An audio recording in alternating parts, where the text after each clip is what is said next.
So what we did was we went back into the editing and reinforced the vision of that this might all happen inside their own head.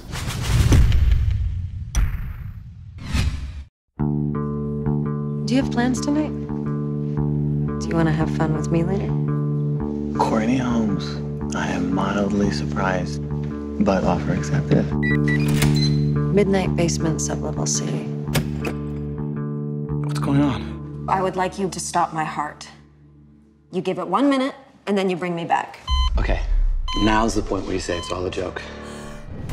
I'm here with Niels, the director of Flatliners, and that film, your film, had me jumping. Okay, well that's a good thing, I think. Yeah. What was the hardest part of making this film and making these little moments of making people jump?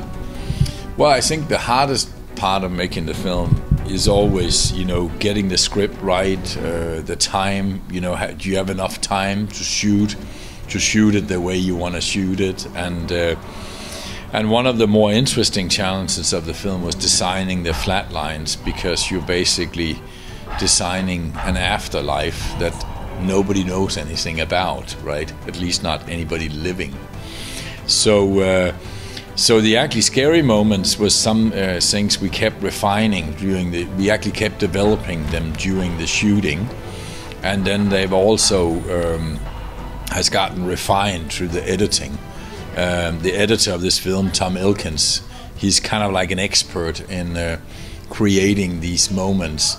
In the writing part of it, it was very important that any scary moment was anchored in the past of the character. So, because Flatliners is of course a psychological thriller, it's like a psychological supernatural thriller. It's not a horror film, but it's like this jumpy elements is like icing on the cake. It's the bonus of the film. It's not the nature of the film in that sense. Right.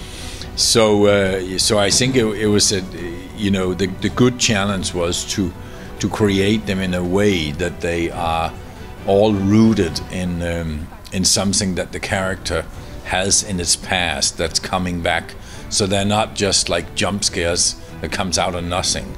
They all come out of something coming back to that character that the character has to face. Yeah, I love the editing. I'm in the world of directing and editing as well. The editing was perfect, had me jumping. The timing was perfect. One thing I loved about the film is that not everyone had the same story. Not everyone killed somebody. Everyone had different guilt. Yeah. And I really love that about the writing. Yeah. And from the script to bringing that to camera, what made you like? Was any challenges on some bringing that? Because it's like some guy, like the girl with the guilt of the spreading of the pictures. How do you make that so? Like I thought she was dead, she was alive. So I like how you tricked the audience really well. It was also one of the challenges of, because in the old film, people got haunted by somebody who was still alive, and that was 27 years ago, and that went fine. But when you had this, and we have the same element, you know, 2 of our haunters are dead and 2 are still alive, and the audience was like saying, we had a test screening where the audience was saying, well, how can they get haunted by somebody who's alive? Because the film language of scary films has shifted so much in those 27 years that there's all these rules, right, that the audience feels that you have to obey to, and Flatliners kind of break some of those rules. So what we did was we went back into the editing and reinforced the vision of that this might all happen inside their own head. This might be like more like because flatlining is like a metaphor for taking some kind of performance drugs where you shortcut yourself to greatness, right? You have a hell of a time, you're sharper than everybody else, and then of course what you did not foresee was that you opened the back door and there's suddenly a bill to be paid, right?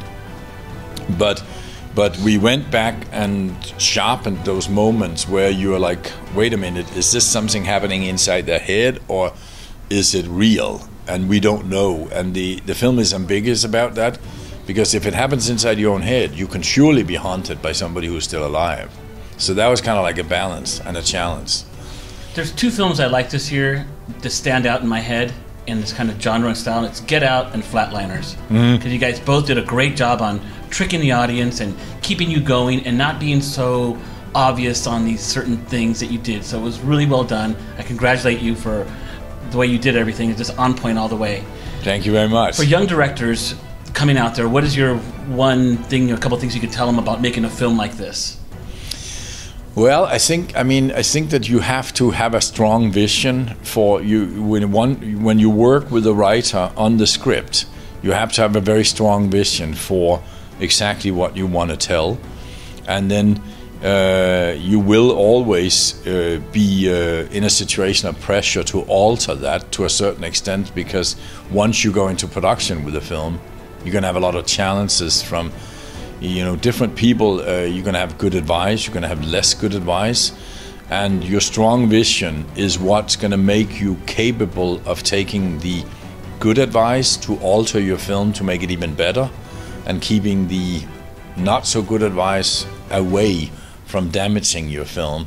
And that's, if you're a younger director, you don't have the same experience. Like, I've shot a lot of features, and even that is still a challenge for me, but to stick to what your gut feeling is about what's going to work, and your vision, and what you sought out on beforehand, that this is what the film is really about. Like when I say to you, all the scares has to be rooted in what that character is experiences. It can't just be something falling down from the ceiling or something. Right. So that's you're going to have that strong vision, and you're going to stick to it. But you're also going to be open to incorporate good things that can actually make your film even better. That's the challenge, but the vision is your roadmap.